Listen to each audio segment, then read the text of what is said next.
अस्सलामुअलैकुम and hello to everyone. I hope सब लोग ठीक होंगे। आज की वीडियो में बात करते हैं कि फ़िनलैंड आने की जो ओवरऑल कॉस्ट है वो कितनी है। तो मैं स्टूडेंट रेजिडेंस परमिट के हवाले से बात करूंगा। तो आई होप आपको इससे आइडिया हो जाएगा कि जब आप फ़िनलैंड आने के बारे में सोच रहे हैं या प्लानिंग कर रहे हैं तो आपको ये आइडिया हो कि आपका जो टोटल ख़र्चा है वो कितना होगा। तो इस वीडियो में मैं ओवरऑल कॉस्ट को ब्रेक डाउन करूँगा ताकि आपको क्लियरली आइडिया हो जाए कि फ़िनलैंड आने के ऐसे कौन कौन से खर्चे हैं जो आपके लाजमी होंगे। तो ओवरऑल एक्सपेंसेस को हम दो सेक्शंस में डिवाइड कर लेते हैं।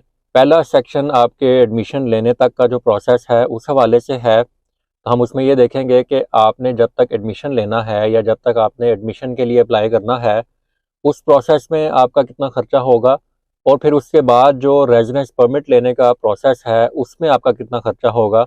क्योंकि बहुत सारे लोग ऐसे हैं जो ओवरऑल कॉस्ट को देख के ही एडमिशन अप्लाई नहीं करते। जहां तक अगर देखा जाए तो एडमिशन तक का जो प्रोसेस है उसमें आपका इतना खर्चा नहीं है।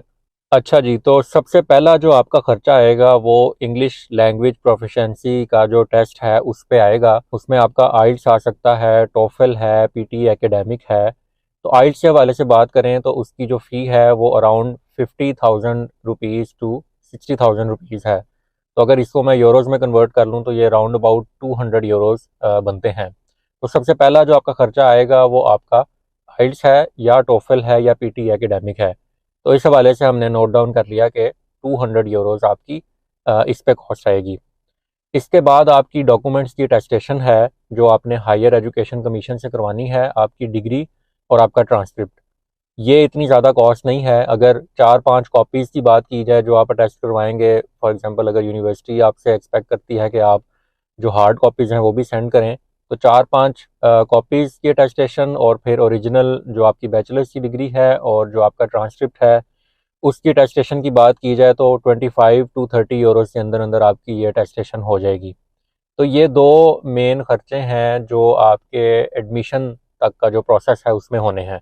इसके अलावा एज सच कोई खर्चा नहीं है। एप्लीकेशन फ़ी वैसे ही नहीं है। किसी भी यूनिवर्सिटी में आप एडमिशन अप्लाई करते हैं फ़िनलैंड में तो एप्लीकेशन फ़ी कोई नहीं है। 100 यूरोज़ आपका आइल्स का खर्चा हो गया और 30 यूरो हम लगा लेते हैं आपकी अटेस्टेशन का। तो 230 यूरो आपकी कॉस्ट आएगी एडमिशन तक के प्रोसेस में। इसके अलावा और कोई कॉस्ट नहीं है। अब जब आपने एडमिशन के लिए अप्लाई कर दिया है तो उसके बाद डिफरेंट सिनेरियोज बन सकते हैं। वो बेस करता है कि आपको स्कॉलरशिप मिला है या नहीं मिला, या मिला है तो कितना स्कॉलरशिप मिला है। फॉर एग्जांपल अगर आपको 100% स्कॉलरशिप मिल गया है तो आपने बस अपना जो एडमिशन है उसको एक्सेप्ट करना है और फिर आपने जो रेजिडेंस परमिट का जो प्रोसेस है उस तरफ चले जाना है। बट इसके अलावा जो दूसरा सिनेरियो है उसमें ये हो सकता है कि आपको 50% स्कॉलरशिप मिल जाता है। तो लेट से अगर आपकी 10,000 यूरो एक साल की फ़ी थी और आपको 50% स्कॉलरशिप मिल गया है तो आपको 5,000 यूरोज़ पे करने पड़ेंगे, फिर आपका एडमिशन कंफर्म होगा। तो 230 यूरोज़ आप पहले वाले लगा लें जो मैंने आपको बताया है, और फिर उसके बाद अगर आपको 50% स्कॉलरशिप मिलता है तो 4,000, 5,000 या 6,000 यूरोज़ आपको फ़ी पे करनी पड़ेगी बेस्ड ऑन कि आपका कौन सा प्रोग्राम है और उसकी ट्यूशन फ़ी कितनी है। तो अगर आप 50% स्कॉलरशिप वाले केस में लैंड कर रहे हैं तो 5-6 हज़ार यूरो आप ट्यूशन फ़ी के लगा लें, और 230 यूरो जो मैंने आपको पहले बताया है कि आइल्स के और डॉक्यूमेंट अटेस्टेशन के होंगे। अगर आप इस कैटेगरी में लैंड करते हैं कि आपको 50% स्कॉलरशिप ऑफर हुआ है तो वो ऑफ कोर्स डिपेंड करता है कि आपकी ओवरऑल जो पहले साल की ट्यूशन फ़ी थी वो कितनी है।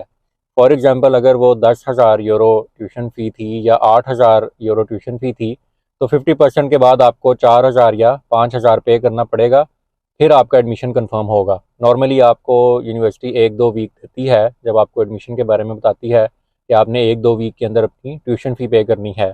तो इस केस में आप 4,000 यूरोज़ या 5,000 यूरो की जो ट्यूशन फ़ी है वो ऐड कर लें, जो मैंने आपको प्रीवियस कॉस्ट बताई है 230 euros. 230 euros plus 5,000 euros for example based on के आपकी कितनी फ़ी थी और आपको कितने परसेंटेज जो है वो उस पर ऑफ मिला है।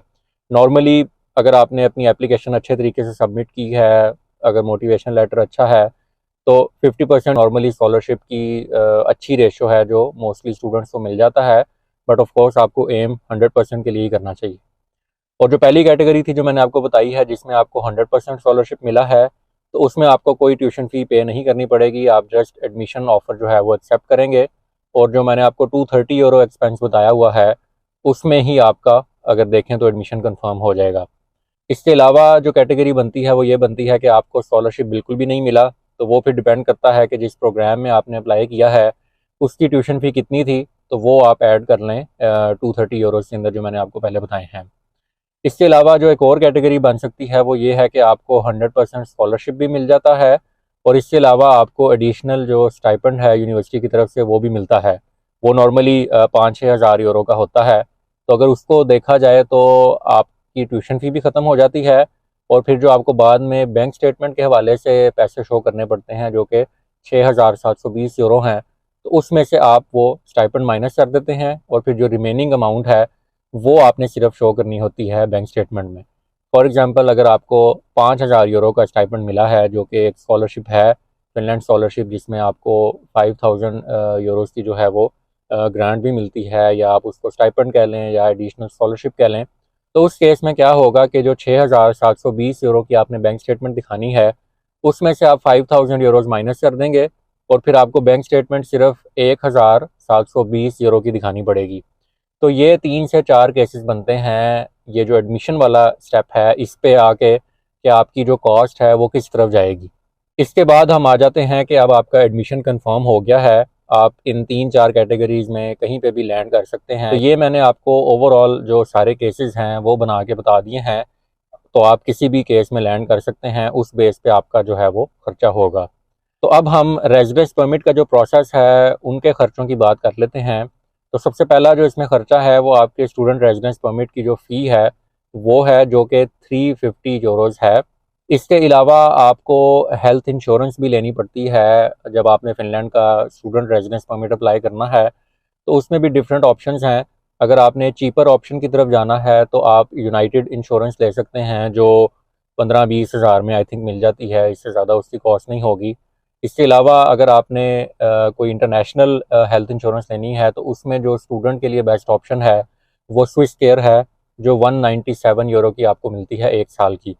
इसका फ़ायदा ये है कि इसमें आप क्लेम वगैरह भी कर लेते हैं, बट जहाँ तक मेरा एक्सपीरियंस है या बहुत सारे और लोगों से मैंने सुना है, जो यूनाइटेड इंश्योरेंस है या कोई और इस तरह की लोकल इंश्योरेंस है, उसमें एज सच मेरा नहीं ख्याल कि आप कोई क्लेम वगैरह बाद में कर सकते हैं। फॉर एग्जांपल, अगर आपने कोई मेडिसिन ली है या आपका कोई मेडिकल के हवाले से यहाँ पे ख़र्चा होता है फ़िनलैंड में, तो मेरे एक्सपीरियंस में नहीं है कि जो दूसरी इंश्योरेंसेज हैं, फॉर एग्जांपल यूनाइटेड है या यूनिवर्सल है, उससे मैंने नहीं देखा कि किसी ने क्लेम किया हो। बट जो आपकी स्विस केयर की इंश्योरेंस होगी, इसके थ्रू अगर आप कोई मेडिसिन लेते हैं या आपका कोई और ख़र्चा होता है यहाँ पे मेडिकल के हवाले से, तो वो क्लेम स्टिल हो जाता है। तो हेल्थ इंश्योरेंस के हवाले से जो डिसीजन है ये आप ख़ुद से अपनी सिचुएशन को एवेल्यूएट कर सकते हैं। अगर आपको थोड़ा सा डाउट है इस हवाले से कि आपकी हेल्थ की जो सिचुएशन है वो मुख्तलिफ हो सकती है यहाँ पे आके, या आपको हेल्थ के हवाले से कोई ना कोई मेडिसिन वगैरह लेनी पड़ती है, तो फिर मैं आपको यही रेकमेंड करूँगा कि आप जो स्विस केयर वाली ऑप्शन है उसको देखें और वो इंश्योरेंस लें। 1 साल की वो 197 यूरो की है स्टूडेंट के लिए, क्योंकि मोस्टली मेरा जहाँ तक एक्सपीरियंस है, जो बाकी इंश्योरेंसेज हैं, जो यूनाइटेड है या यूनिवर्सल इंश्योरेंस है, ये आपको चीप मिल तो जाती है 15-20 हज़ार की पाकिस्तान से, बट मैंने अपने एक्सपीरियंस में नहीं देखा कि किसी ने क्लेम की हो बाद में मेडिसिन, या उनका कोई भी यहाँ पे अगर मेडिकल के हवाले से कोई कॉस्ट आई है। बट स्विस केयर में मैं जानता हूँ बहुत सारे स्टूडेंट्स हैं जो स्विस केयर की जो हेल्थ इंश्योरेंस है स्टूडेंट की वो लेते हैं, और उस पर उन्होंने मेडिसिन वगैरह जो हैं वो क्लेम भी की हैं। तो ये आपकी पर्सनल चॉइस है, बट रिकमेंडेड है कि अगर आपको थोड़ी सी हेल्थ कंडीशन के हवाले से अपना आइडिया है तो आप फिर स्विस केयर की जो इंश्योरेंस है वो लें। तो फ़िनलैंड का रेजिडेंस परमिट अप्लाई करने के लिए आपको फ़िनलैंड की जो एम्बेसी अबू धाबी में है वहाँ पे जाना पड़ेगा। तो उस हवाले से आपको जो यूएई का वीज़ा है उसकी कॉस्ट आएगी और टिकट की कॉस्ट आएगी। तो यूएई का जो वीज़ा है वो 177 यूरोज़ का है, और जो टिकट की कॉस्ट है वो आप करंटली चेक भी कर सकते हैं कि आपको कितने की मिलेगी, but round about 250 euros to 300 euros तक की आप एक्सपेक्ट कर लें कि आपको वहाँ की टिकट मिलेगी। तो हम 300 यूरो इसका एक्सपेंस लिख लेते हैं, और 177 यूरो का आपका जो यूएई का वीज़ा है वो है। इसके अलावा फिर वहाँ पे आपका स्टे का जो खर्चा आएगा, जो आपकी एकोमोडेशन है या खाने पीने का, जब आप वहाँ पे रेजिडेंस परमिट की एप्लीकेशन सबमिट करने गए हैं, तो वहाँ अगर हम 4-5 दिन का खर्चा लगाते हैं तो 300 यूरोज़ टू 350 यूरो आप एक्सपेक्ट कर लें कि इतना आपका खर्चा होगा। ऑफ कोर्स अगर वहाँ पे आपका कोई फ्रेंड है या रिलेटिव है तो आप अकोमोडेशन कॉस्ट या इस तरह की जो कॉस्ट है वो बचा सकते हैं, इसके अलावा वहाँ पे आपने VFS की जो अपॉइंटमेंट है, क्योंकि ये VFS ग्लोबल के थ्रू ऑपरेट होता है, तो उसकी जो अपॉइंटमेंट है वो 30 यूरो की है। तो आपका ये भी खर्चा उसमें होगा। और फिर काफ़ी सारे लोग इस हवाले से भी पूछते हैं कि जब रेजिडेंस परमिट मिल गया तो हम तो वहाँ पे विजिट वीज़ा पे गए होंगे, तो क्या हम दोबारा वीज़ा लगा के जाएंगे और फिर रेजिडेंस परमिट कलेक्ट करेंगे? तो ऐसा नहीं है। आप अपने बिहाफ पे किसी को ऑथोराइज भी कर सकते हैं। फॉर एग्जांपल आपका कोई फ्रेंड है या आपके कोई फैमिली मेम्बर वहाँ पे हैं, तो आप उनको ऑथोराइज कर सकते हैं, वो आपके बिहाफ पे रेजिडेंस परमिट कलेक्ट करके आपको डिस्पैच कर सकते हैं। इसके अलावा डिफरेंट जो है वो कोरियर सर्विसेज भी ऑपरेट करती हैं, जो कि 30-40 यूरो के अंदर आपकी जो रेजिडेंस परमिट की डिलीवरी है वो कर देती हैं। तो ये कॉस्ट भी आपकी आ सकती है, बट ये ऑफ कोर्स डिपेंड करता है। अगर आपका कोई फैमिली मेम्बर पिक कर लेता है या कोई फ्रेंड पिक कर लेता है, तो उस केस में फिर वो थोड़ा डिफरेंट सिनेरियो हो जाएगा। इसके अलावा अभी मैंने इसमें जो बैंक स्टेटमेंट है उसकी अमाउंट ऐड नहीं की, क्योंकि वो एज सच उस तरह का खर्चा नहीं है कि जो आपने कर देना है और वो आपके बेनिफिट में एज सच नहीं आएगा। क्योंकि बैंक स्टेटमेंट ऐसी चीज़ है जो कि अगर आपके पैसे हैं तो वो आपके पास ही रहेंगे, और वो यहाँ पे आके आप बेसिकली जो आपके लिविंग एक्सपेंसेस हैं उनमें उनको यूज़ करेंगे। तो इस वजह से मैंने उसको एज सच कॉस्ट में ऐड नहीं किया, क्योंकि वो आप किसी को पे नहीं कर रहे। बट अगर आप वो भी बीच में ऐड कर लेते हैं तो 6,720 यूरो की बैंक स्टेटमेंट है। और जो बाकी सारे खर्चे मैंने आपको बताए हैं उनको ऐड किया जाए इर्रिस्पेक्टिव ऑफ के ट्यूशन फ़ी आपकी कितनी थी। हम एज्यूम करते हैं कि आपको 100% अगर स्कॉलरशिप मिल गया है, तो आपके 6,720 यूरो बैंक स्टेटमेंट है। अगेन वो कोई एज सच उस तरह की कॉस्ट नहीं है जिस तरह की बाकी कॉस्ट हैं, वो आपके ही पैसे हैं और आपके पास ही रहेंगे। और फिर फिनलैंड आके आप वो पैसे अपने जो लिविंग है उस पर यूज़ करेंगे। तो 6,720 यूरो बैंक स्टेटमेंट में हो गए।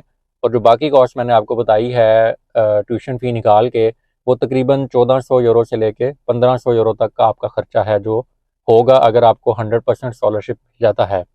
तो अगर आपको 100% स्कॉलरशिप नहीं मिलता या 50% स्कॉलरशिप मिलता है, तो उसमें फिर आप वो स्पेसिफिक अमाउंट ऐड करके तो ओवरऑल कॉस्ट निकाल सकते हैं। तो अगेन मैं क्विकली सम अप कर देता हूँ। अगर आपको 100% स्कॉलरशिप मिल गया है, आपको कोई भी ट्यूशन फ़ी पे नहीं करनी, तो तकरीबन 1,500 यूरो आपका खर्चा होगा।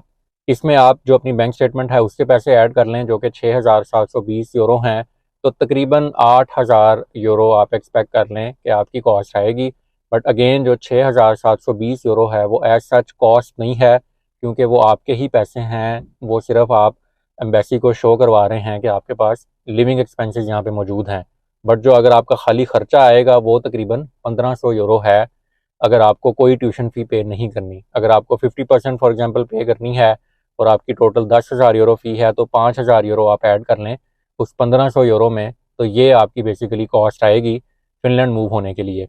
इसके अलावा जो एक और कॉस्ट आपकी बनेगी वो फिनलैंड आने की टिकट होगी। जब आपका रेजिडेंस परमिट कंफर्म हो गया और आपको रेजिडेंस परमिट मिल गया, तो उसके बाद फिर आपकी जो एक कॉस्ट बनती है वो आपकी फ़िनलैंड की टिकट है। तो आप ये एक्सपेंस भी उसके अंदर ऐड कर लें, तो आपको आइडिया हो जाएगा कि आपकी जो टोटल कॉस्ट आनी है फ़िनलैंड मूव होने के लिए एज अ स्टूडेंट वो कितनी होगी। तो आपको इस वीडियो के डिस्क्रिप्शन में वो डिफरेंट तरीक़ों से नज़र भी आ रही होगी। तो आई होप आज की वीडियो से आपको जो ओवरऑल फिनलैंड आने की कॉस्ट है उसके बारे में इंफॉर्मेशन मिल गई होगी।